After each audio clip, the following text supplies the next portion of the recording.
Hey, this is four-time Black Belt World Champion Dominica Obelenite.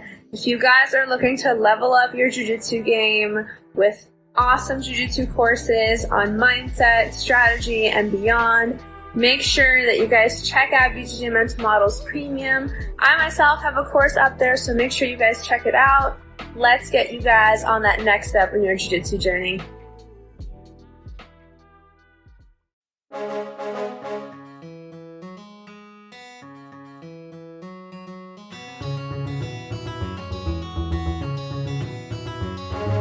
Hey, welcome to BJJ Mental Models, episode 207. I'm Steve Kwan.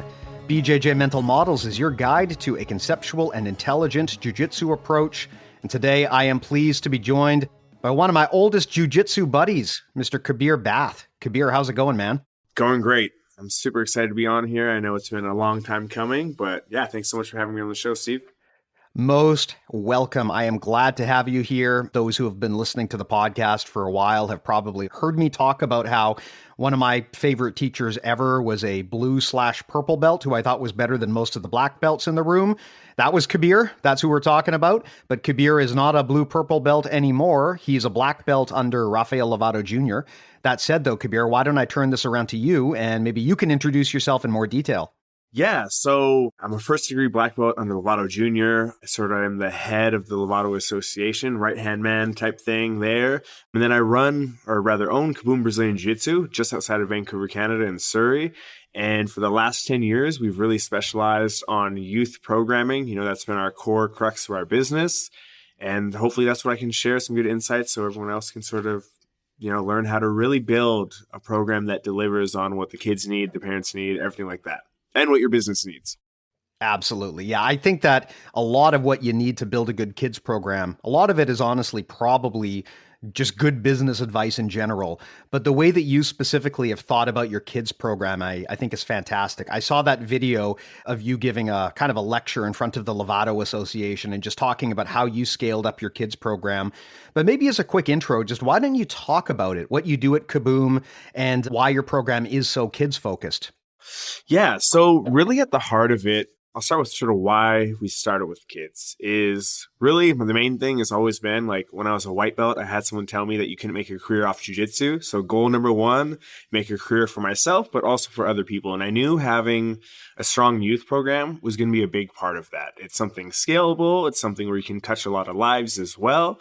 So that was sort of, you know, the number one focus. And when it came to our kids program, you know, I didn't want it to just be sport. I didn't want it to just be, you know, not McDojo, but, you know, sort of that watered down idea. I really thought, man, why can't we just deliver on everything? Why can't it have the best coaching practices, you know, deliver all that life skill, character development stuff, and have the kids do jiu-jitsu every day that they're with us?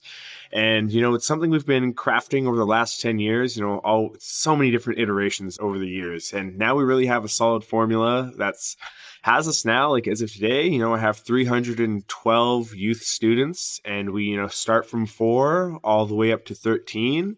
And now it's really interesting. You know, when I started my academy, I sort of made the choice to focus on kids exclusively at the downside of adults. And, you know, there's a thing that I sort of made a decision. It's like, hey, I could have a lot of focus on adults and eventually have, you know, some 30, 40-year-old black belts.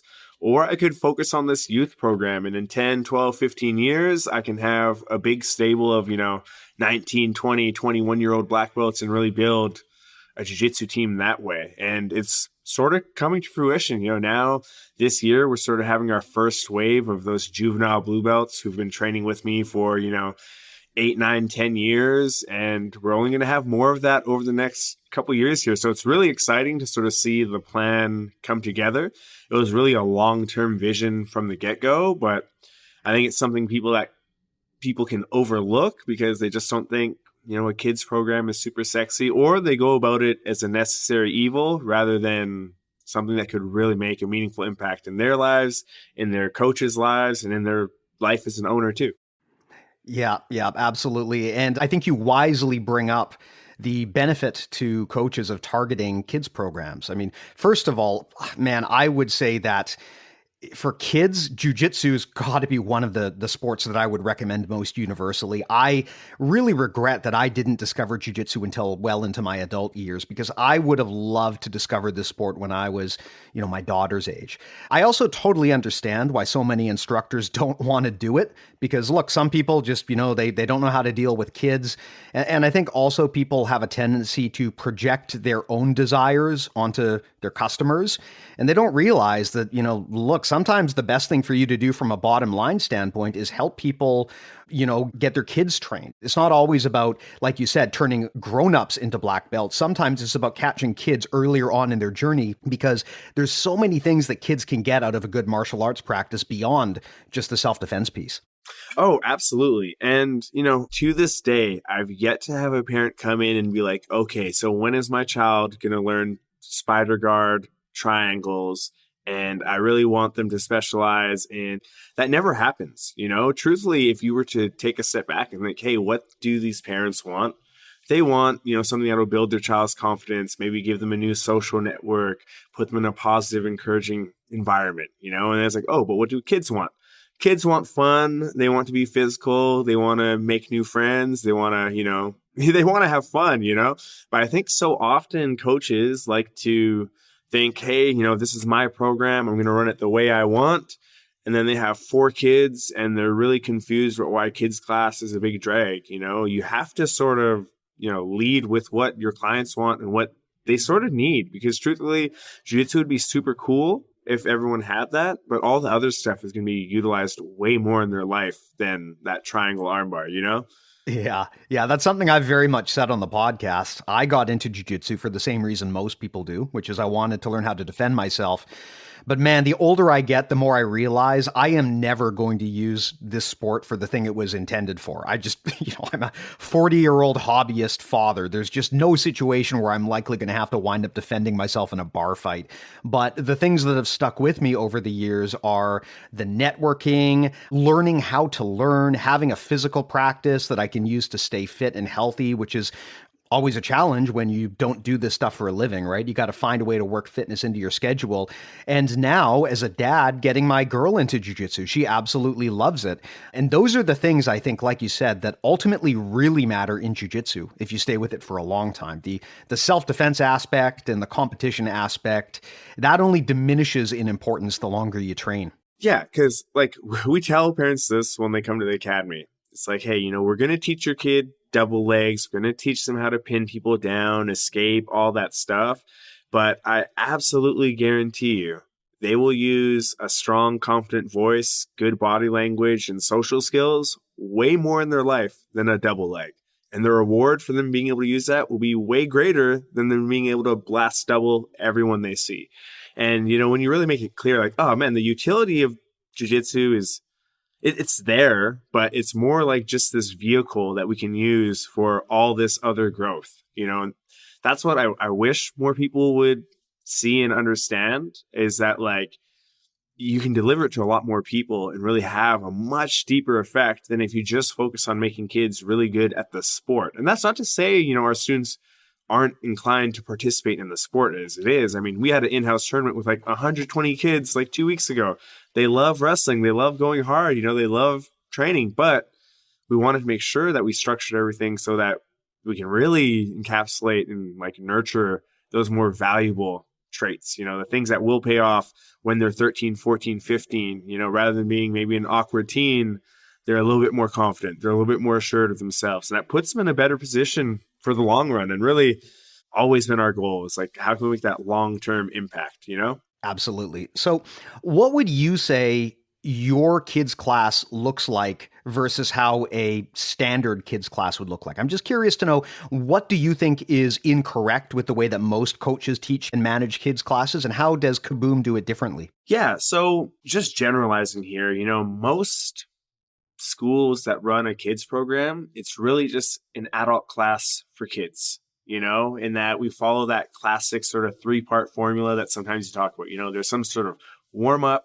there's a technique, and then there's some sparring, which is great, but you have to know your audience. And that's sort of a recurring thing, is you have to know your audience and you have to care about what the best practice is for them. So for us, our big thing is our program is really a lot of games-based learning. And more, you're seeing people understand and appreciate the value of like leading from this way.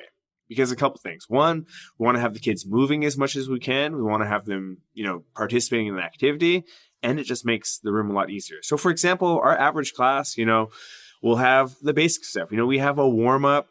We have a couple big sections really dedicated to improving their skills, a game, a stretch, warm. And when you just look at like the outline, it looks really basic, like, oh, everyone does that.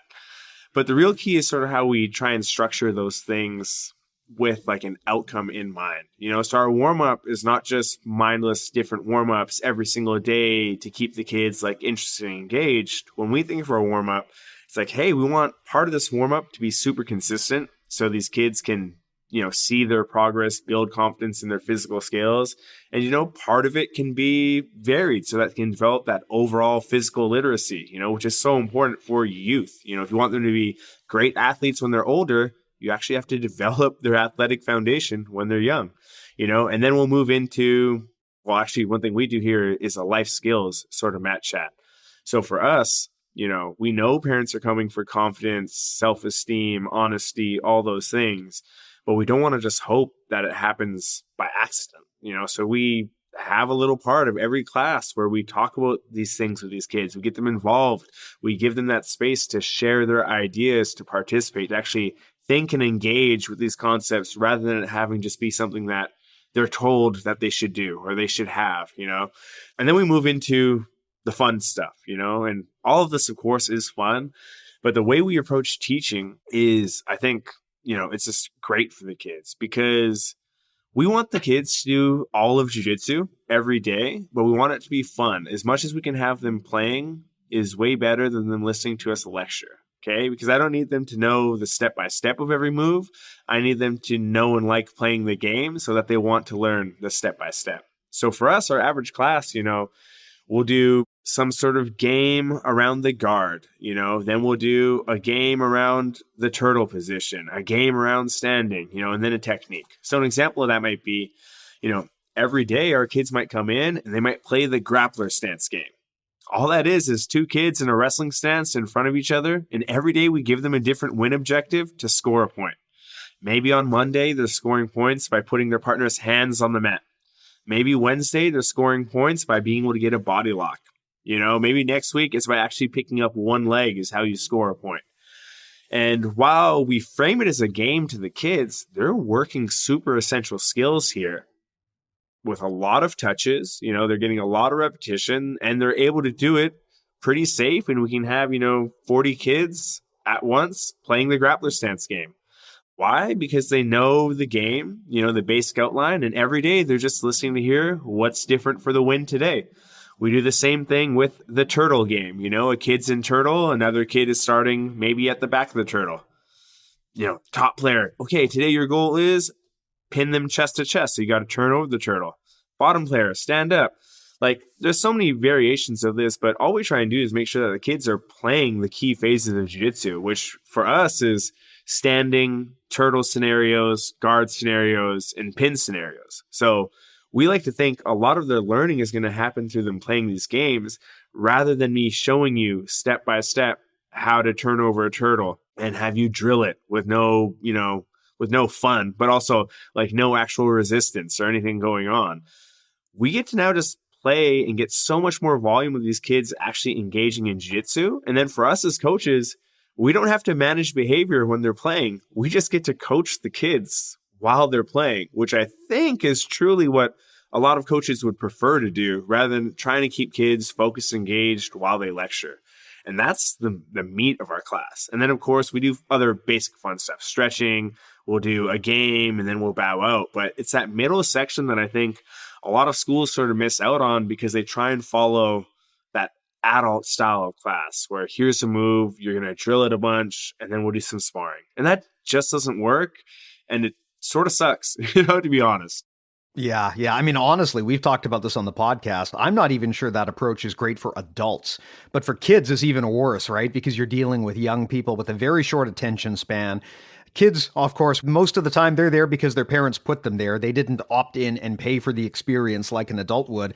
So, man, if you use that old school approach where you're basically just giving your students instructions and expecting them to follow, I can see how that could result in them losing their attention span, not enjoying it. And then that's when the kids' class experience can kind of be that negative experience that some coaches complain about, where basically it's just a babysitting job and they feel like their function as the coach is basically to keep these kids under control and manageable. Whereas what you're talking about, and again, correct me if I'm wrong, sounds very similar to this ecological approach that we've had a lot of people talk about recently, where you're not so much giving people techniques, but you're creating games. And the idea is that from those games, the correct functions will eventually emerge. Is that correct? Yeah. So in the simplest way, right? A long time ago, we learned like I could show a kid how to break this person down and take the back step by step, or I could really clearly show the kid the starting shape that them and their partner make and what I want the end shape to look like. Kids are super smart. They will figure out all the chaos in the middle if you can give them a clear and definite start and a clear and definite win condition. And for us, man, that has been a game changer because all our kid needs to know is, we start top turtle with a rear body lock and I'm going to finish with seatbelts and hooks. How are we going to do that, champions? Oh, we might try and break them to a hip. We might try this or that or whatever. We can show them some examples, but we just tell them, you want to start here and finish there. Make it happen however you need to make it happen. And that's engaging for kids because they don't get caught up thinking, am I doing this the right way? There is no right way. There's just one correct outcome, which is taking their back, and man, it's really freeing for a coach because kids get off task when they feel stuck or when they feel like they don't know what to do. So they're just going to not do it or not do the thing. In this form, it's very easy for every kid in the room to know what they're supposed to do. I'm supposed to take this turtle's back, so I end up with a seatbelt and both hooks in. That's it. Like, when you can make coaching simpler for the children, it becomes way simpler for the coaches as well. Yeah, it's in a lot of ways, you're basically teaching people to play games versus teaching people to follow instructions, right? And that just seems like, especially with kids, a much greater way to keep them engaged and keep them interested. I mean, and one thing to consider here is, okay, you and I, we have fairly good language skills in that I can give you a verbal instruction and you can do it. But we've all been in an adult jiu-jitsu class where our verbal skills aren't even good enough for other adults to understand what we mean for them to do. Now, just think, you're dealing with children who verbal skills are much lower, but their visual skills and their ability to learn through modeling are way higher. So why don't I just set it up to cater to their strengths, right? So I'm not going to tell you how to take the back. I'm going to show you what it looks like and just tell you where you want to finish, so we're not giving a lot of instruction because I know it's going to fall on deaf ears essentially, but I'm going to really show you those big visuals, make sure you can engage with it in the way that works for you. Mm-hmm, mm-hmm. So when you as the coach do a demo for the students, how do you do it? Because the classical way is, you show a technique and you say, here's step 1, here's step 2, and you just keep going. And then eventually you tell people, okay, copy what I did. But with a kid, when it comes to putting a game in place, like, how do you go about doing that? How do you go about giving them those instructions in a way that makes it fun and engaging for them? Yeah. So one thing is, this is all going to come down to delivery of the coach, right? What is your voice like, your tone, your speed, your pacing, of all that? What is your body language like? What are the words you're using? Are there exciting phrases? That's one whole thing of this. But when it comes to how are we actually instructing this, right? I'm trying to see what's like the minimal amount of information the kid needs. And usually it's just the starting place. Where do I start? What are the grips? Where's my body? Where's there? Without too much complexity, and then we just show them the move and you sort of narrate it, like, oh, I'm going to start here behind the champion. And my goal is to put them on a hip so I can create some space to find my arms and legs around them. Notice I'm not being super particular about where with my words, but when we're doing the actions, I'm very deliberate. That seatbelt that I'm forming, it looks like a cartoon, of the way that we're throwing it in so that we catch the child's eye. The way we're putting in the hooks is like extra dramatic, right? Because we just want to make sure their eyes are following what they're doing and that the voice is just to sort of keep them engaged as well, just drawing the attention to that. So for a lot of these things, we just show it like that. Like, we're very loose with details in that coaching the whole group thing, which allows us to then throw in little details when they're actually playing the game, which is a much better way. I always like to think the coach at the front of the room, their only goal is to outline and set you up to play. And then when you're actually playing the game, that's when we can start filling in details, start adding little things for you to focus on, because it's a little bit simpler at that point. But that's usually how we approach a lot of this. Now, in addition to the games, we do some sort of like formal classical teaching of moves. But again, we don't really follow the old method of that. We try and make it engaging throughout the whole process.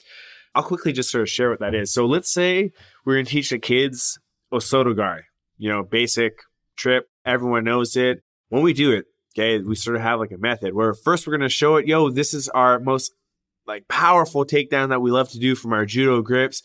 Boom, we get them hyped. But then we're going to like explain it, okay, so we're going to get our grips on the collar and sleeve. We're going to step so we can pull them nice and close to us. We're going to do a big kick so we can come back and take out their leg. And we're going to finish all the way in the knee on belly. So that first time, I just sort of like, talk them through the move, but I'm not really deliberate about anything. I'm just casting a big picture. And then we'll get the kids engaged. So what I want you champions to do is now we're just going to repeat one word for every step. So I say grips. Every kid gets to repeat grips back to me. I say step as I do that big dramatic step with a pull. I say kick as I do that big kick. And boom, I say knee on belly as we complete the throw, finish a knee on belly.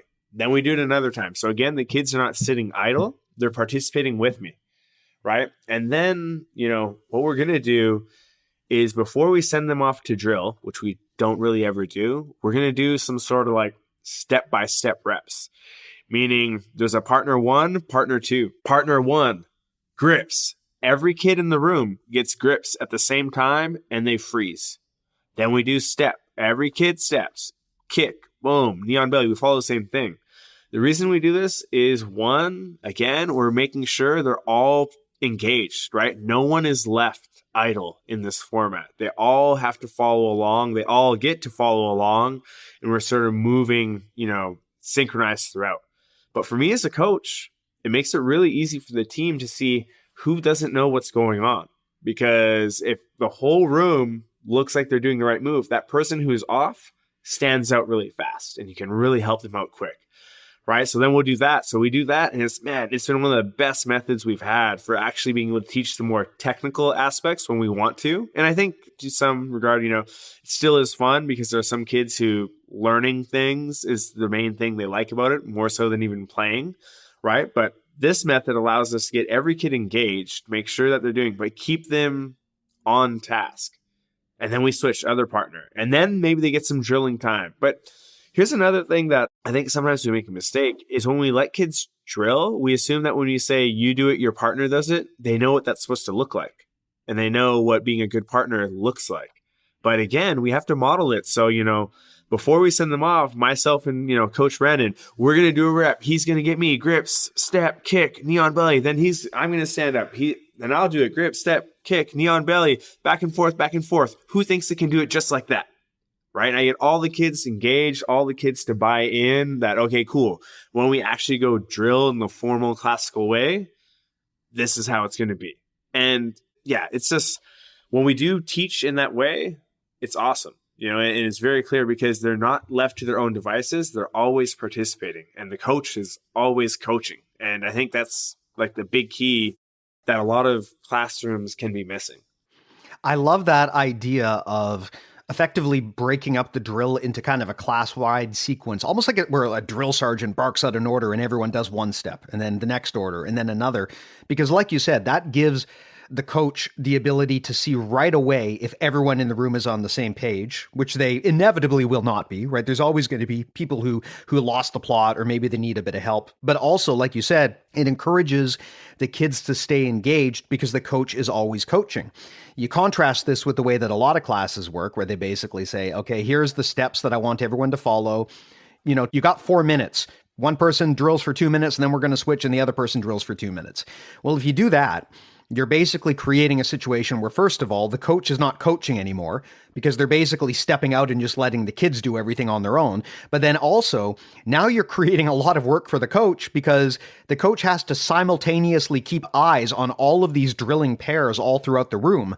Seems to me that your approach of breaking it down into single steps and then checking in with everyone is a much better way to keep people engaged the whole way through. Yeah. And right, like our number one thing that we sort of preach to our coaching team is like, the main thing is that there has to be no downtime and you always have to be coaching, right? If the room is silent, you're not doing your core task, which is to coach, right? To engage them, keep them moving through the activities, stay on schedule, all that stuff. Most challenges that we encounter are when we stop coaching, when we allow there to be downtime, when we let them be idle without constant direction. And I know it sounds like we're like over coaching, but not really. Like these are stress-free days on the mat, within reason. Of course, you're exerting a lot of energy to engage, but when you sort of keep this constant momentum going, class flies by. Kids are like, wow, class is over, and that's what you want. Same thing, coach is like, oh, wow, we're already done all the skill building drills.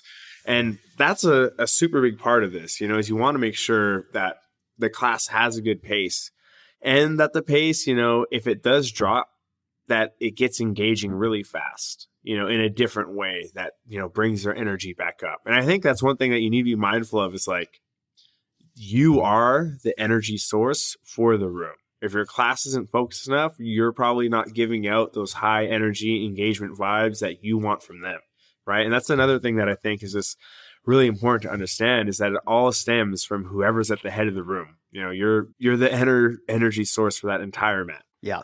And this is where actually I think your program is especially interesting. I took a look at that checklist that you'd prepared for your coaches in terms of the things that you expect your coaches to be able to do when they're running a kids program. And it was quite different from what I expected. I would think that most people, if they're employing a kids coach, their concerns are probably, okay, do you know jiu-jitsu? Did you have the patience and the attention span to deal with a room of 20 kids at the same time? Whereas your criteria were quite different. You were saying things like, hey, are you actively and aggressively trying to maintain eye contact with the kids in the room? Are you providing constant positive reinforcement? Are you able to command the attention of the room and model good behavior? Are you able to get call and response where you can keep the students engaged by getting them to chime in and share their own ideas?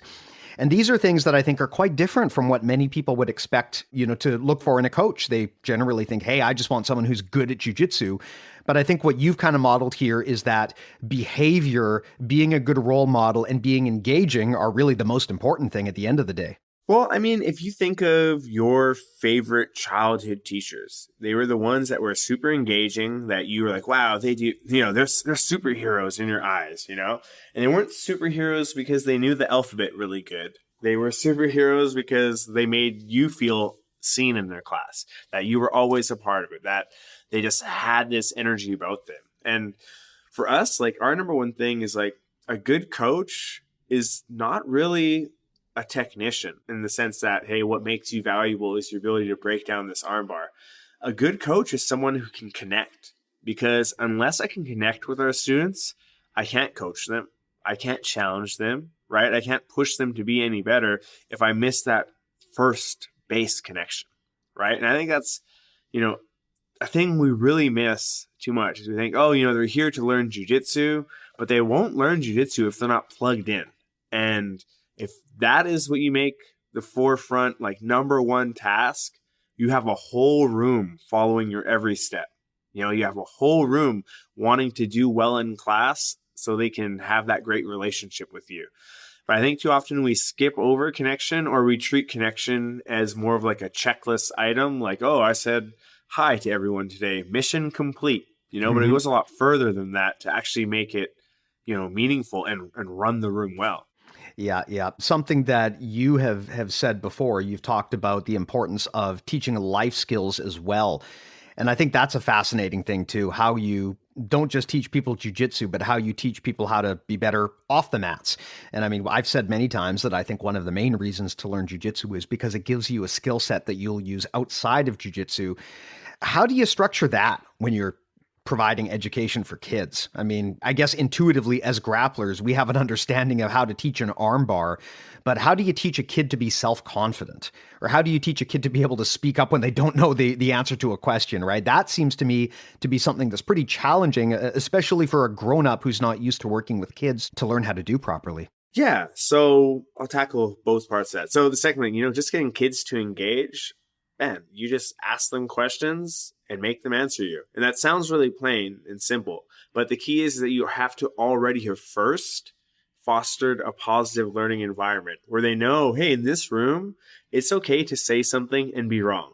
Or in this room, it's okay to you need to first set that culture in the room so that kids can feel comfortable, essentially taking risks by participating, But when it comes to stuff like how do I teach self-esteem? And that's actually what our kids are learning right now at our academy. They're learning that self-esteem is the joy of being myself. That's like the big theme. So how are we going to teach that? Of course, we're going to talk about it, get kids to engage in that. But we take it sort of a step further where we give them little challenges. So I'm actually looking at our little worksheet for the cycle right now. We have a little sheet where the kids are writing down 3 proud moments where they were proud of themselves, right? And that's just learning, hey, feel good about myself. I should think about all the good things I've done. And then our next level is we have the kids writing down some things that they're grateful for. And essentially all we're doing is we're thinking, if I want this child to actually have this skill or whatever, I have to force them to reflect and engage with that material rather than just the mat chat, for 1 second or whatever. And of course, this takes a little bit more planning and effort, but it's so worthwhile because I'll tell you, families love this. And not because, not because it's just like an added feature, but because it's truly a big value provider. This is something that is not really happening at soccer, or in school or in a lot of their other activities. So when they see that, hey, wow, these coaches are sort of using their time to actually make this level of impact, it's awesome. But yeah, to teach it, you just have to think, deconstruct it. Like if I want to teach you discipline, sure, we can talk about different stuff, but hey, what would be something I could have you engage with at home that would really bring that to light? Can it be cleaning your room? Can we do that 3 days in a row and you get some sort of special recognition or reward? Just stuff like that. And yeah, that's sort of like the main thing there is, you just want to think about breaking it down because the kids would be happy to do all these things because they're connected to the coach. And again, that's why I think the connection of the coach to the students is so important because it allows you to do these sort of higher order, more valuable things with the kids beyond just here's an armbar for mount. Yeah, yeah. What you're bringing up here and what's really shining through is that you put a lot of thought and effort into how you package and structure this kids program. And I think that probably is quite contrary to how many gyms do this. A lot of gym owners will complain and they'll say, why can't I get any kids to sign up in my class? But then if you go and you take a look at their class, it's basically run by some teenage blue belt that they're not even paying most of the time, right? Maybe they're giving them a discount on their training if they'll teach the kids class. And this teacher is basically completely unprepared, doesn't know what to do. And so it just turns into babysitting. And what you're kind of illustrating here is that actually, if you want to run an effective kids program, you've got to put as much thought into structuring that as you would if you were structuring a high level competition adults program. Yeah. And so it all comes down to sort of that preparation, if you don't invest that little bit of time, everything is a drain. And I don't mean that to say negatively, but if I don't plan a class, there's a huge cognitive strain on me the whole time because I'm thinking on the fly of what's next. Should I do this? Should I do that? Whatever. But if you just, for example, the bare minimum, if you came into class with a line by line class plan of, hey, from 4 to 4:03, this is happening, and 4:03 to 4:07, this is happening. That frees up so much mental bandwidth that now you can just actually do what you want to do, which was coach, And same thing, if you plan your classroom, where are the kids going to be during this activity? How do I want them sitting? What should they be doing while I'm doing this? And this is all stuff that I really started to lean on because in formal, academic, school teaching, these are like the core basic things of classroom management is you have to have a plan. You sort of have to have like a double plan where you're thinking of what you're doing, what a kid is doing, what are your assistants doing at this time, you know? But it's not sexy until you realize the big leverage you get on it and the amount of like stress it removes and the amount that it allows you to actually get these kids to do more jiu-jitsu because your whole program is tight. And just like, we're so down to watch hours of instructionals, but like, man, there's just a couple good teaching books that we should all read, or, you know, a couple good child development books that we should all read so that you can really make a good product. And sometimes I think that it becomes just like a secondary, like afterthought in the sense that, hey, I just want to have an adult program and this kids thing is just, again, just like a necessary evil to make that happen. But it can be way more than that with just a little bit of diligence and finding those, you know, core things that'll bring big value. And then the great thing is actually is because you'll do these things to make like the challenging group easier, you know, the kids are often considered more challenging. You'll see a lot of the things that are true and bring value and make that youth program run effectively are 100% applicable to your adult programming in the way you run a room and the way you deliver material and all that stuff, you know? And yeah, you got to invest a little bit of time, but that's that planning and preparation. I think the big thing is it frees you up to actually just be present, connect with those kids, coach those kids, you know, and run an effective classroom. Well, what's interesting, like you said, a lot of what you're suggesting is honestly just based on good coaching practice. And it sounds like a lot of it would be equally applicable to adults as well as kids. I'd love to know, is there a dividing line somewhere? Is there a point where some practices only make sense for kids class, or is pretty much everything just universally applicable to adults as well? I mean, a lot of it is universally applicable, right? In that, hey, is going to have a class plan beneficial for kids and adult program? Of course, right? Is having some sort of games-based learning probably going to be good for youth and adults? Yes, of course, because it allows people to just play the sport, right?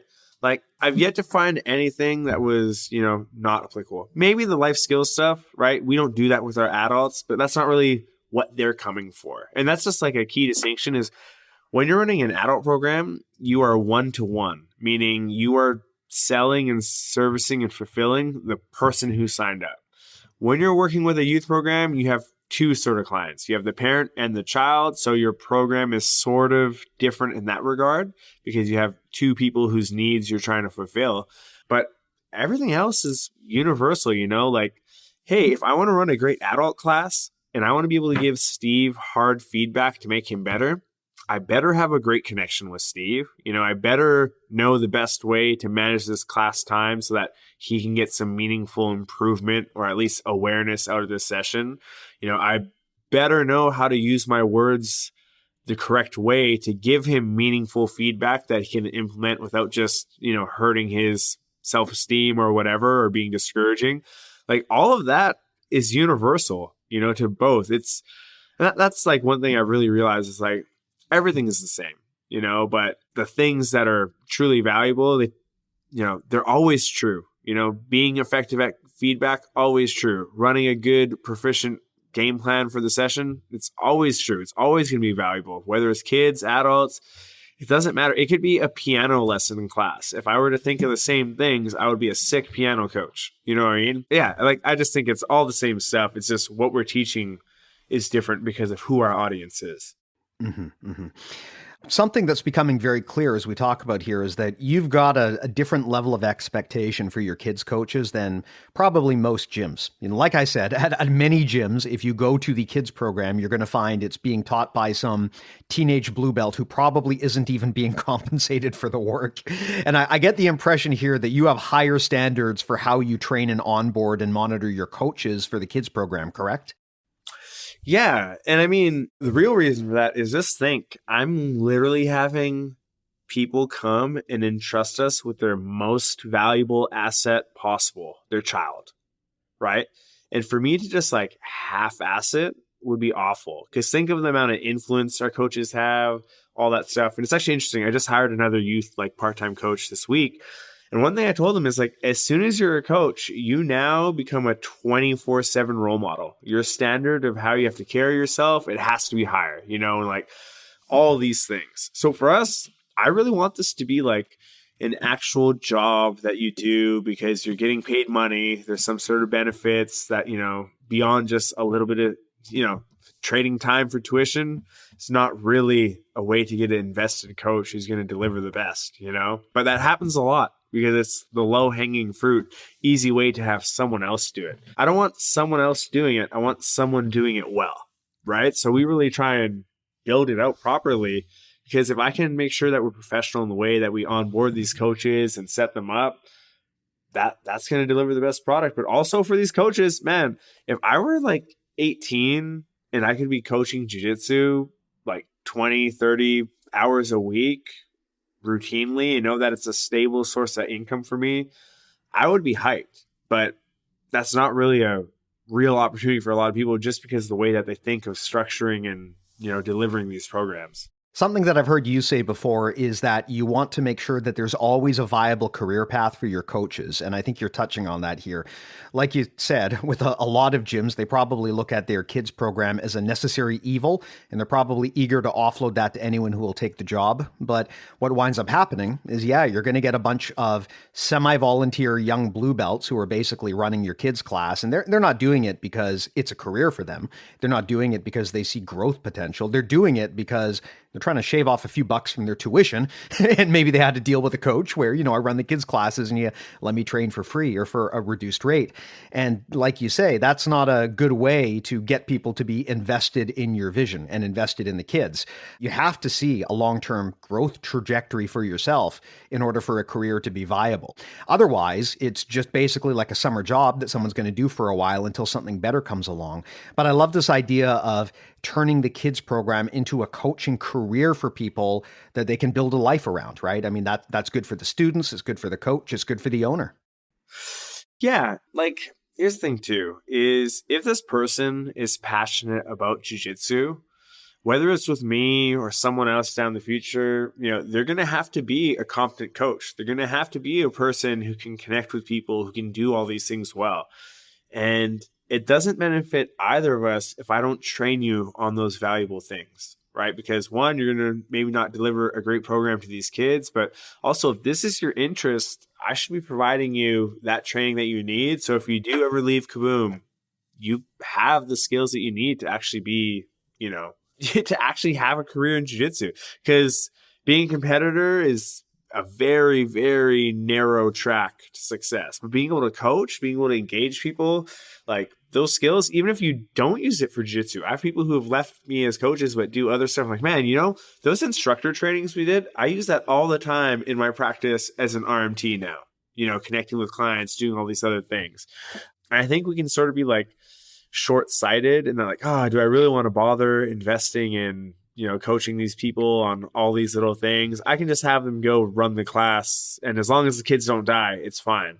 But that's like such a low standard. That's like the lowest standard possible. Like you got to really aim for more, I think. Yeah, I love that. As long as the kids don't die, everything is fine. Well, hey, here's something I'd love to know, right? I mean, you're talking about your numbers. You've got, I think you said 312 kids. Just a week or so ago, we spoke and you were at 300 at that point. So you're growing like crazy. I mean, most jiu-jitsu gym owners that I know would break their grandma's ankle for the kind of numbers that you're seeing. But a lot of people will probably say, look, 300 sounds great, but that is so far away from where I am. I'd be happy with 10 at this point. The only kid in my class is my nephew, and he's only there because we're related, right? So for people at the beginning of this process where they're trying to build out a kids program, but they don't really have anything there, what do you suggest to those people who are at the beginning of this journey and they're trying to modernize and expand that kids program to deliver the kind of value you talked about here? Yeah. So I think with like all elements of business, I could be like, you need to market or you need to sell better, but really you just need to first focus on having a good product that you can deliver consistent results with. And that comes down to things like, okay, yes, there's the day-to-day of the lesson plans, but think bigger. What happens over the course of 8 to 12 weeks? Because there's a couple things that you need. One, you need to have some sort of structure, big picture. Hey, how does grading work for the kids? And then work backwards from there, because that's your outcome. right? So if you can think, hey, I know a kid gets a stripe every month. What do I do over that course of the month? What do the lesson plans look like? I really think if you just really focused on running an efficient floor, the word will spread because the kids are having fun, the parents are happy, everyone's engaged. That's the best place to start. Is too often people think, oh, my kid's program is lacking. I need to become a sales machine. Cool. You're just going to have a bunch of churn because your class is going to not run well. It's going to be problematic. You're going to burn out your coaches because you're just throwing kids in. It really comes down to, again, like it sounds so boring, but like planning, being deliberate. Like what happens when a new kid joins? Do they just hop straight in? Do they only hop in at certain times? What do they learn? When do they learn that thing again? Just sort of doing this higher level planning. And really the fun thing is you only have to do it once. Truthfully, you have to do it once, run it for a little while, test it, implement it. But it's just a couple core things that you need to do. And really like just super boring things, but consistency at these little things is way better than having like one super fire kids class one day and then a bunch of like 3 out of 10s in terms of how good the class was. It'd be way better to have a class with just a couple moving parts that you can consistently execute, that you can get consistent engagement from, other people and build on that rather than trying to be like, okay, I'm going to start a marketing campaign. I'm going to have a sick sales process. If your floor is broken, your program will never grow. It'll just keep churning over and over and over, right? So usually the first thing I say is just focus on the delivery. Have a class plan. Know what's happening in every minute of your class. Consider the kid when you're making that plan. Consider the parents when you're making that plan. Like just those core things that I think is like, hey, what's this class have to deliver? It has to have fun, right? They have to learn something and they have to work hard. If I can check, those sort of 3 basic boxes, sweat, smile, learn, victory, and then just really focus on the basics. Sometimes people are like, oh, if class is going to be awesome, I need to do an obstacle course. We have to play sumo. Then we have to do this and that. It's like, cool, but that's going to be hard. Just choose a couple key parts and get really good at those key parts. Truthfully, nearly all of our classes are the same all the time, but that's like a winning recipe. Because check it out. People watch The Price is Right like all the time. And that show is nearly the exact same day in and day out. The only thing that's different are like the objects that they guess the price of. That's what your kids' class should be like. Aim for like super simplicity. And that's what'll help you actually get off the ground. Because the biggest challenge is coaches get bored way before the kids get bored, way before the parents get bored. And that's what stops you is you keep pivoting and trying some new stuff. Make one really deliberate good plan and sort of start there. And I think that's like the foundation of getting your program from 4 kids to 10 kids, because a good program is what's going to retain the kids. And then you slowly build up that momentum month over month. And then all of a sudden, like you just have kids coming because now their friends know, and all this other stuff sort of happens too. Yeah, I love that part about how coaches get bored well before the kids get bored. And I think that's just general good advice for most coaches. Anyone who's been training for any degree of time is going to experience that curse of knowledge problem where you forget what it was like to be a beginner.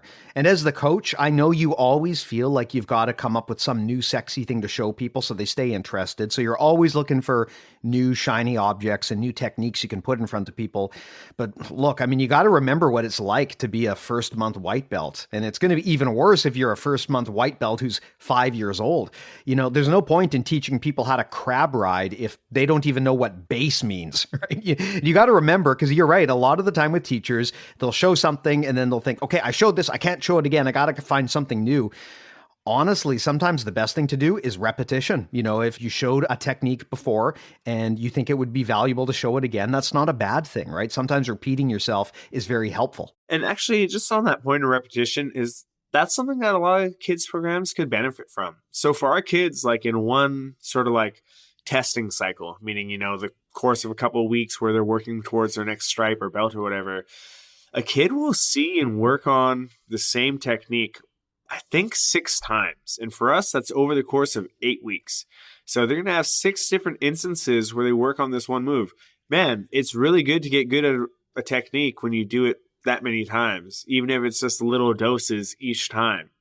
But too often, like I see it a lot where it's like, okay, this month we're doing all back stuff, attacks and escapes, and maybe one throw. Next month we're doing all mount stuff. You know what? Let's like, it'd be way better to just repeat the same couple core things all the time and maybe vary it a little bit, but like way more repetition is useful. And I'm not talking about like rote, boring drilling, just touching on the same topics, you know, circling back. And it makes it way easier for a coach because now these kids are having success, they're building confidence, and you won't get bored when you see them actually doing the moves. For a coach, that should be what is engaging for you. It's not like how novel your explanation or class plan can be. Your like measurement of good outcome is, are kids doing the things while having fun and they're coming back the next time to do the same thing.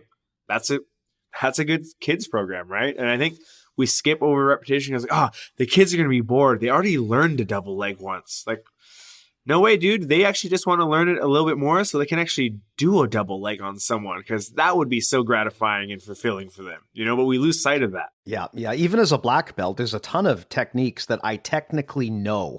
You know, if you asked me to give a demo, I could do that. But against a sparring opponent, I struggle to do it because I just haven't trained it enough. It takes a lot of practice and a lot of repetition and a lot of variability to be able to execute techniques against a resisting opponent. And I think the mistake that a lot of instructors make is they do the initial repetition and they show it for a class and then they kind of just end there.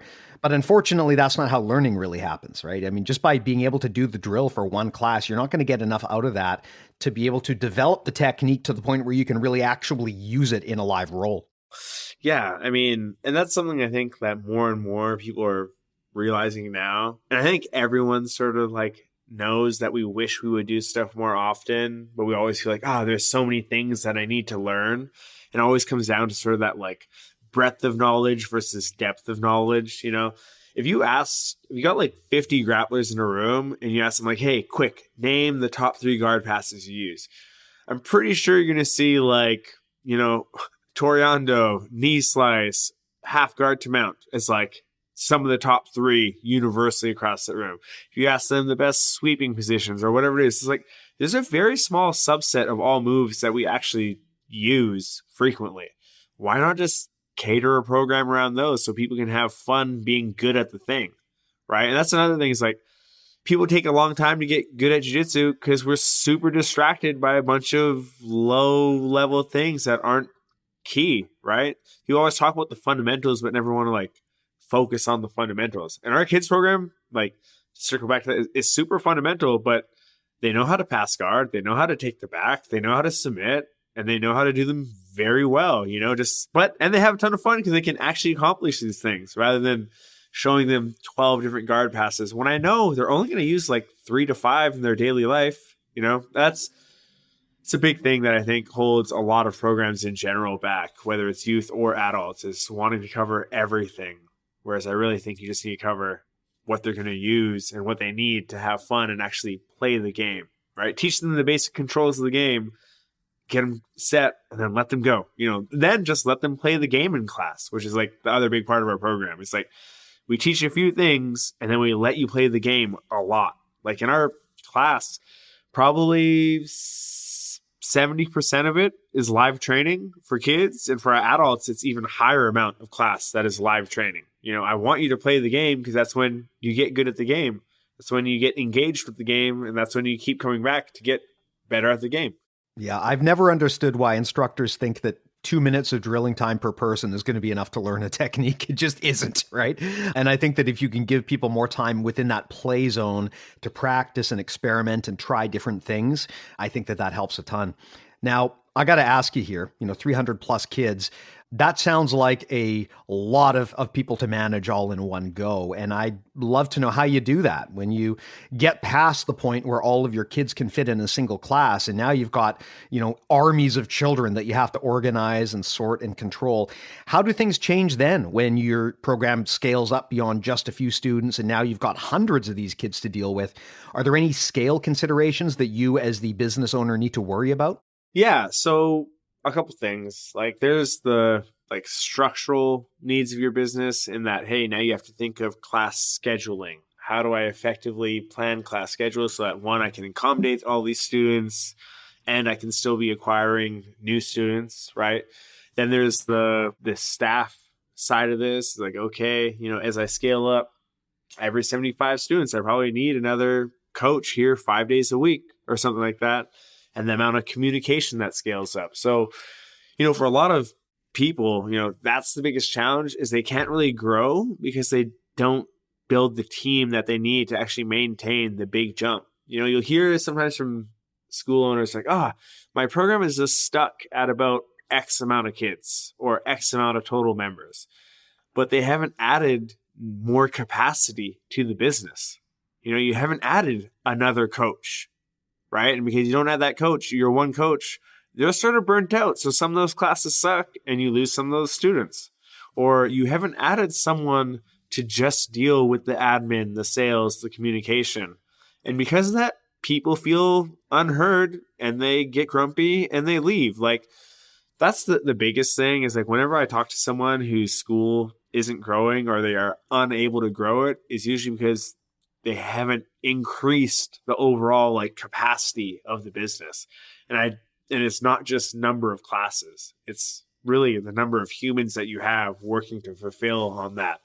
I sort of answered your thing in a roundabout way, but that's usually the key. It's like it's people that drive your business, and we're in a people business. So usually that's the key thing, training your people better, getting the right people in the right positions, just like core business fundamentals, which are sadly super overlooked. Now, one last question for you here.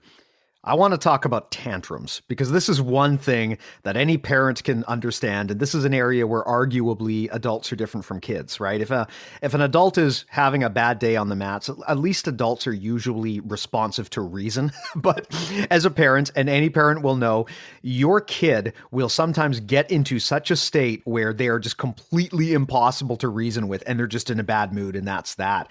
And I'd love to know how you deal with that. When you got that one kid on the mat who's maybe they're normally great, but today is just their bad day. How do you fix that, or how do you work around that when the kid's just having just an unrecoverable tantrum? Yeah. So 2 things. Okay. One is hopefully we've already, because of all of our investment in super connection, we can read that coming.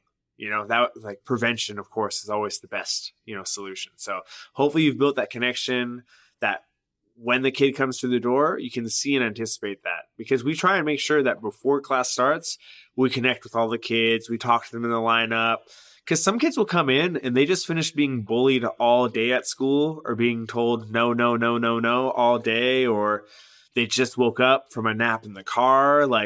So first thing is you got to have that ability to have a transition period where, before you try and throw them into some structured, organized thing, let's connect with this kid. Let's get them plugged into this environment. So that's one half of this, is being deliberate and knowing that you have to handle that transition from life to training, right? Second thing is your class. Hopefully your class is moving and going in such a way that they're always engaging in something. Usually I found those things happen when, one, there's a stop in the flow, or two, the way things are structured are inherently frustrating. Like sometimes we set up games and sparring and all these things, and kids are just frustrated because they don't know how to win the game. And then they're losing the game and they're like, this sucks. I don't even know why I'm losing or how to win.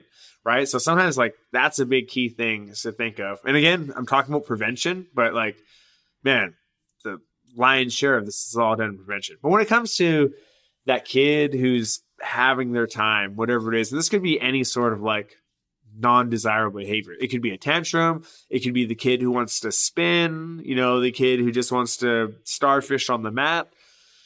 And it's not the best answer, but it's truly what we found work is I sort of have to just give you your space and ignore you. And that sounds cold, but most times it's sort of what you need for a couple reasons. One is I need to give you your space, because if you're spinning on the spot and you're not hurting someone else, it's up to me whether that's a distraction to the whole room or not as the coach. If I get overly fixated on you, now I'm ruining the whole class to try and fixate on this child who's having a tough time.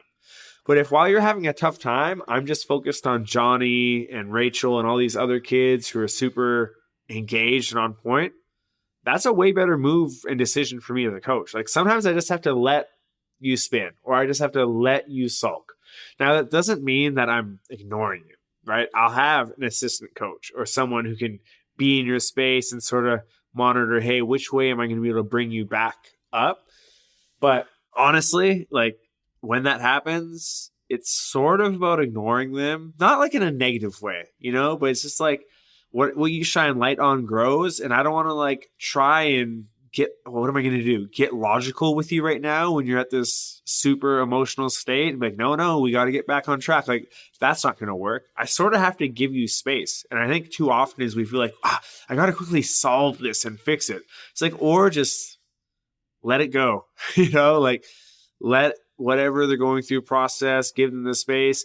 One of the best things we found actually, now that we're thinking of like, I'm going to actually give you a tangible solution, is when a child is having a tough time like that, we usually give them options. So what I mean that is like, okay, Amy, so I can tell right now that you need a little bit of space or whatever. Would you rather go for a walk with me around the mat and sort of help me out, or go get a drink of water and then come back when you're ready? If you can give a child a choice, that's the best way to deal with a situation more often than not.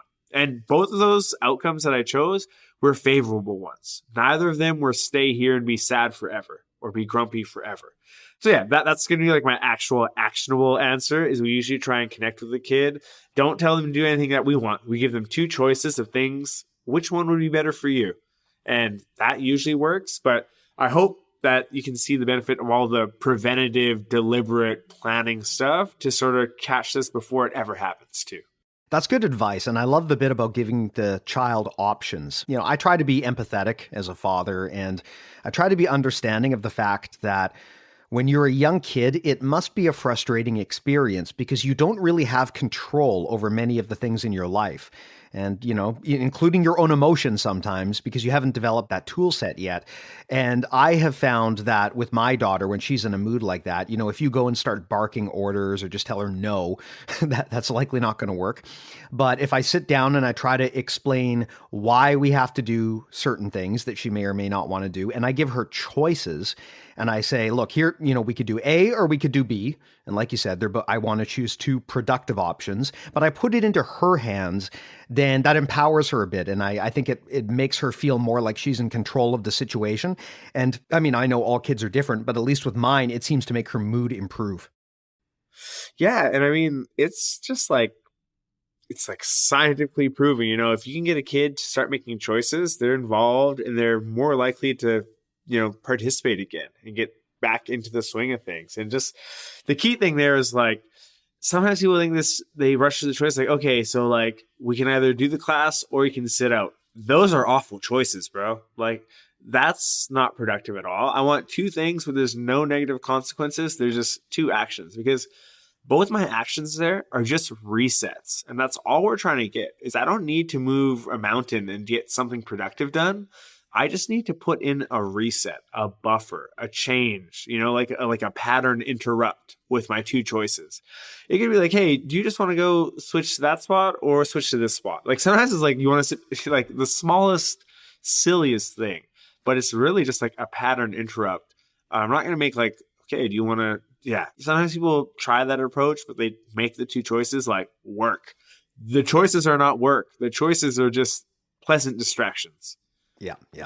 Well, man, that's a good primer there for people who want to build the ultimate kids program.